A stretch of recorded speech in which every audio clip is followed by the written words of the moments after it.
Be me, Henry, 28, sysadmin for a mid-sized company. My life is pretty standard.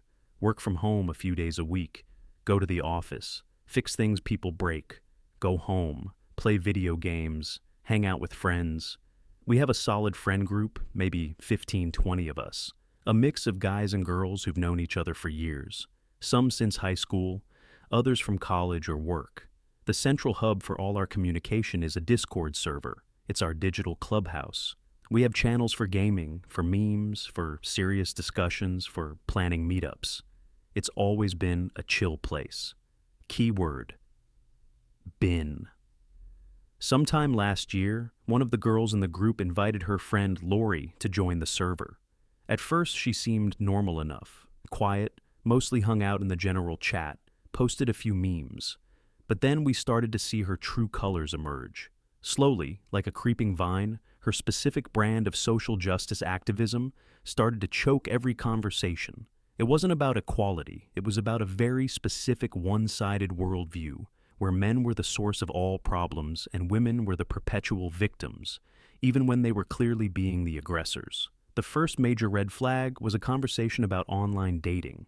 One of the guys, a genuinely good dude but on the shorter side, was venting about his struggles on Tinder.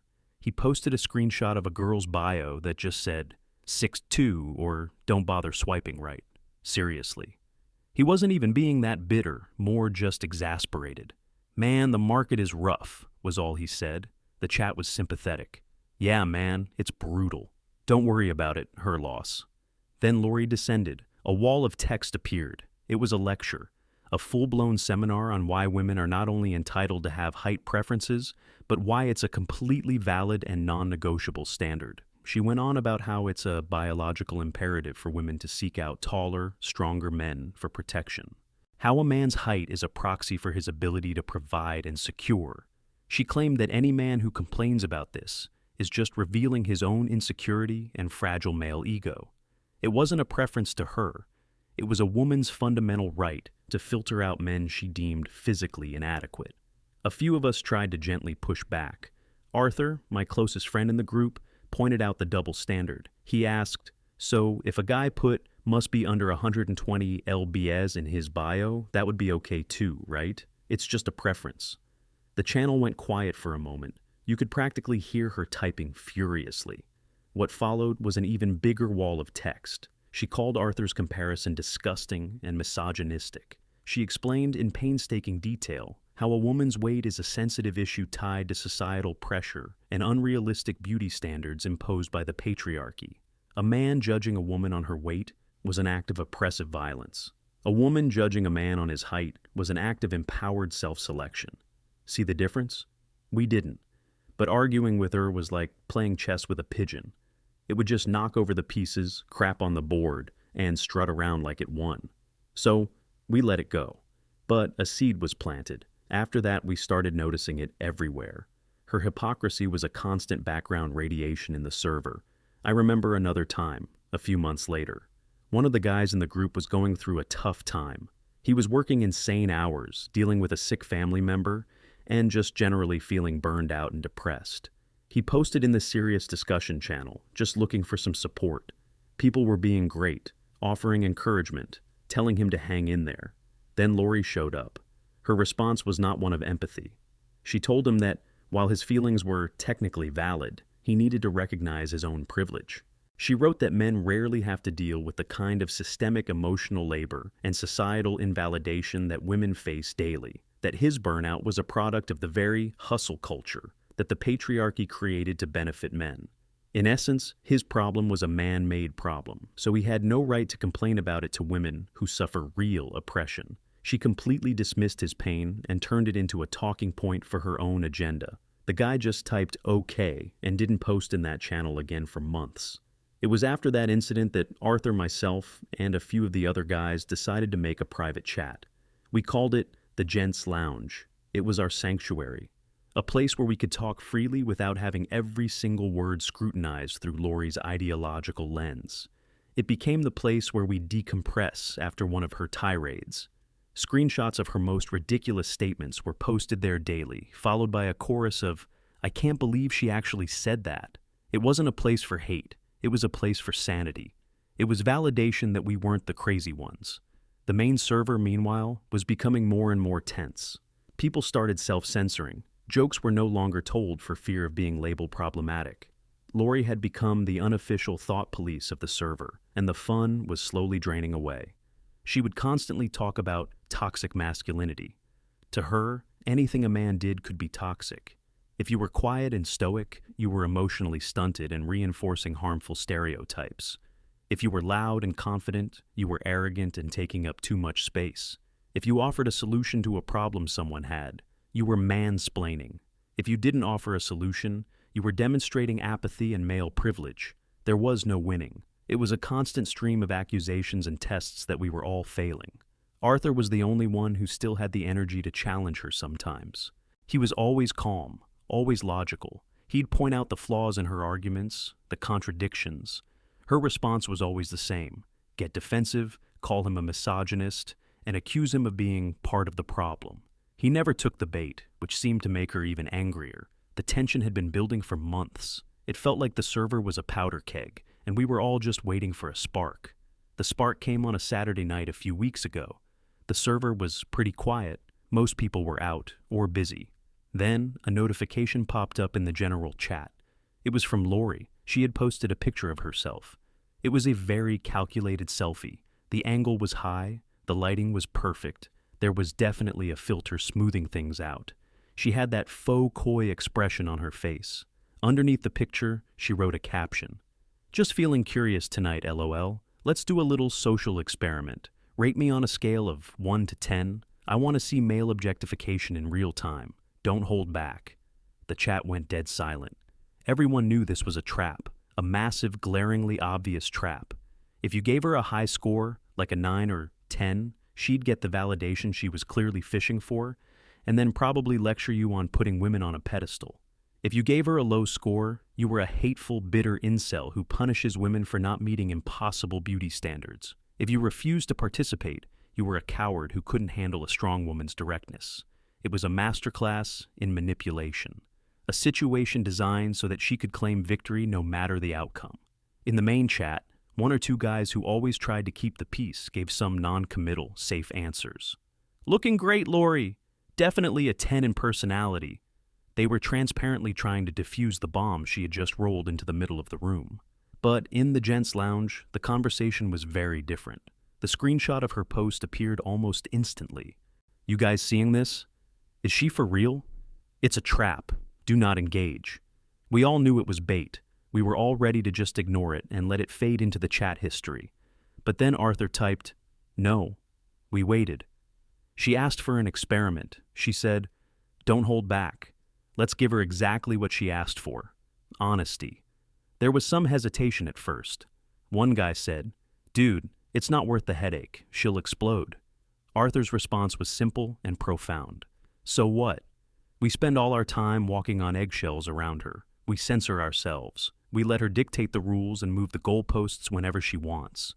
She dismisses our problems, insults our character, and holds us all to impossible standards that she herself never has to meet.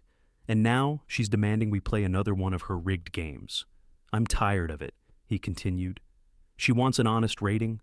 Let's give her an honest rating, not a cruel one, an honest one. We will conduct her experiment with the fairness she pretends to champion. A switch flipped in the chat. He was right. We were tired of the double standards, tired of the hypocrisy. The mood shifted from apprehension to determination. We were going to do this. Arthur proposed a system. We would do it as a group, so it wasn't just one person's opinion. He said we should rate her on a few different factors and then find the average. It had to be fair. We agreed we would do this by the book, her book. First, physical appearance, based on the photo she posted and what we knew of her in real life. The discussion was surprisingly detached and analytical.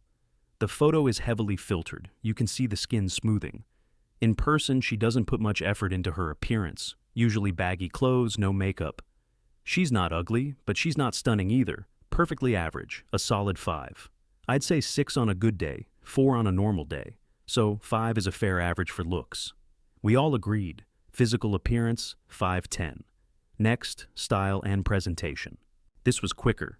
Her whole aesthetic is, I'm above caring about my looks, which is fine, but it's not visually appealing.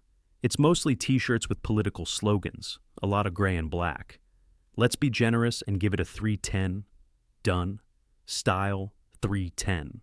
Finally, Arthur said, we had to include the most important factor, the one she always claimed was all that mattered, personality and character.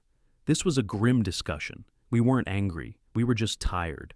We recounted the incidents, the dismissal of our friend's depression, the constant lectures, the hypocrisy, the way she made everyone feel on edge. She's condescending. She's arrogant. She's never wrong about anything, ever. She has zero empathy for men. She treats every conversation like a debate she has to win. We tried to find some positives. Well, she's passionate about her beliefs. Even that was a stretch. After a few minutes of listing off her negative traits, we had to put a number on it. Based on how she treats us and the environment she creates, it's a 1, maybe a 2 on a day she doesn't talk. We settled on a 210 for personality. It felt generous. Now for the math. Arthur laid it out. Looks 5-10, style 310, personality 210. He said, let's weight personality heavier, since that's what she claims is most important. We did the calculations. The numbers crunched out to somewhere around 3.6. Arthur typed, okay, let's round it up to be fair. The final number was 4. We all stared at the number on the screen.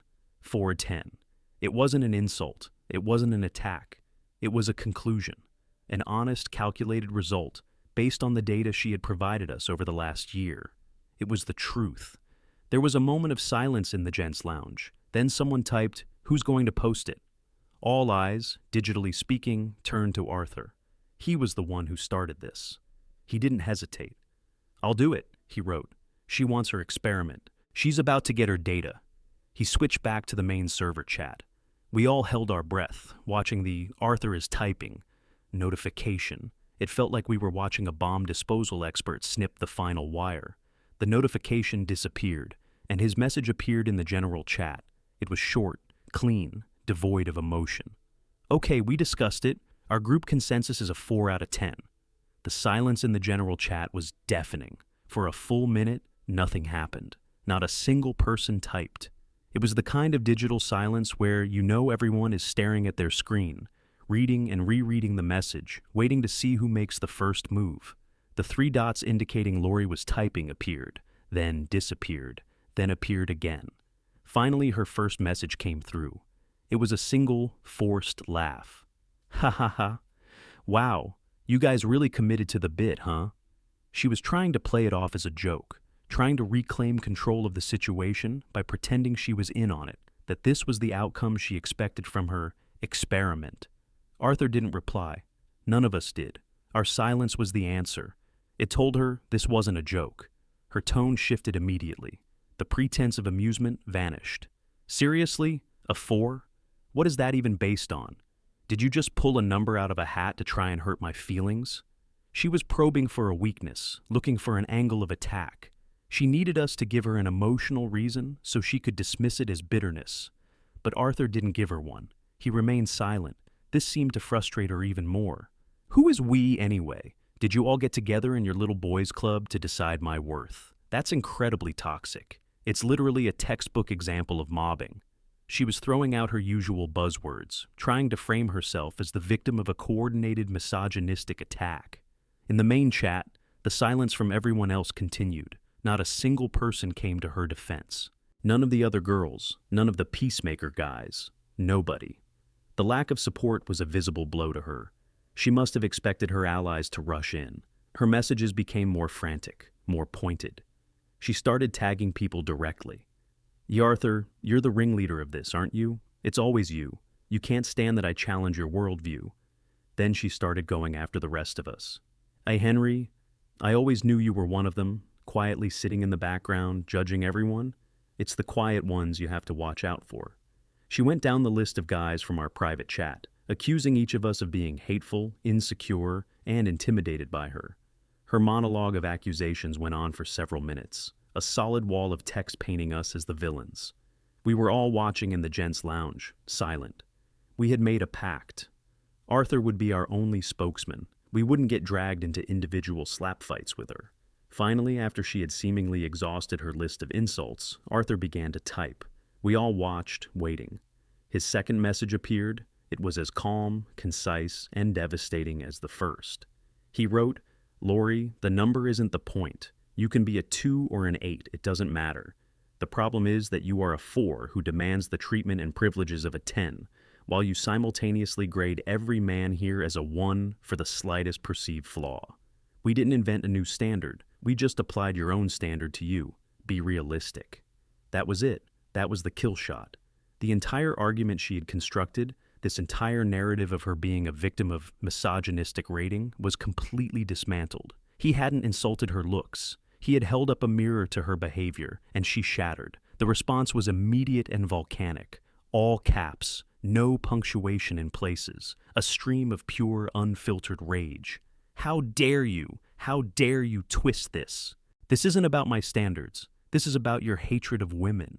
You think you're so clever with your fake logic, but you're just another bitter man who can't handle a woman with opinions.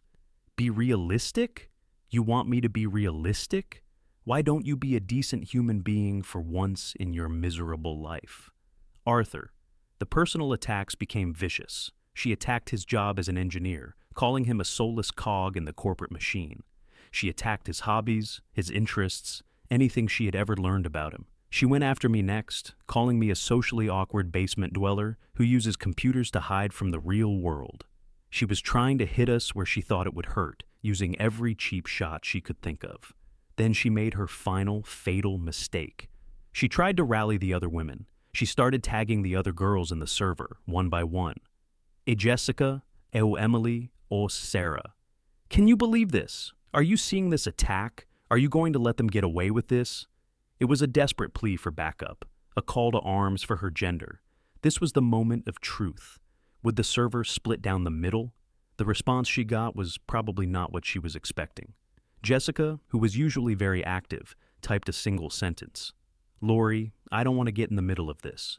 Emily didn't respond at all. Sarah, who had been friends with Lorie the longest, gave the most telling response. "You kind of asked for it when you posted the picture and the question." That was it. Her own allies had abandoned her.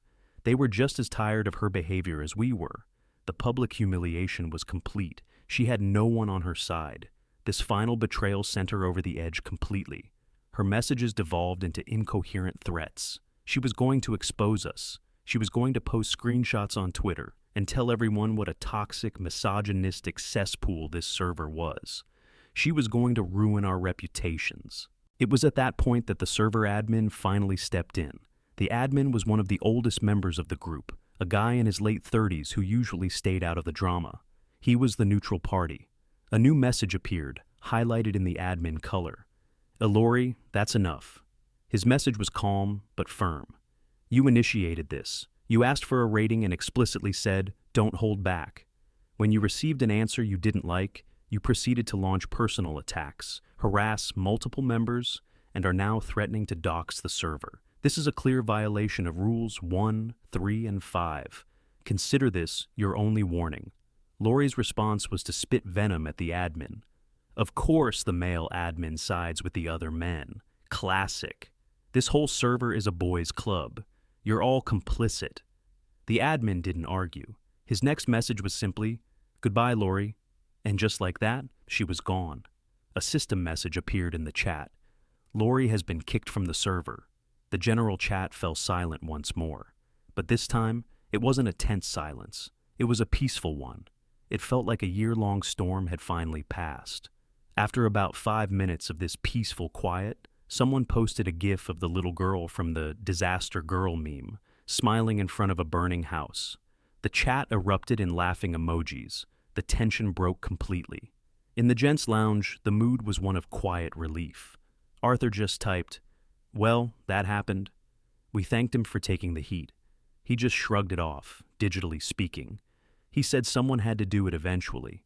The days and weeks following the incident were different. The main server felt alive again. People started joking around more. The edgy memes came back. Conversations about dating or personal struggles could happen without fear of a lecture. It was like we could all breathe again. The other girls in the server seemed more relaxed too. They started participating in conversations they used to avoid.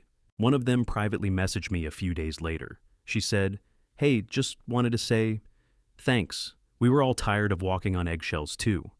That was when I knew we had done the right thing. This wasn't some victory for men over women. It was a victory for sanity over ideology. A victory for a community over a toxic individual. Lorie tried to make good on her threats. We saw a few vague posts on her Twitter about toxic male spaces. But with no names or screenshots, it got no traction, and she gave up after a day. We never heard from her again. Looking back, it was never about the 410. That was just the catalyst. It was about the constant hypocrisy, the endless double standards, the refusal to see men as human beings with their own struggles and feelings. She demanded respect that she was completely unwilling to give. She demanded empathy she never showed. She demanded that we adhere to a set of rules that she believed did not apply to her. She didn't get kicked for her beliefs. She got kicked because when someone finally held up a mirror to her, she couldn't stand the reflection. Arthur's final message to her echoes in my head sometimes. Be realistic. In the end, that's all we were asking for.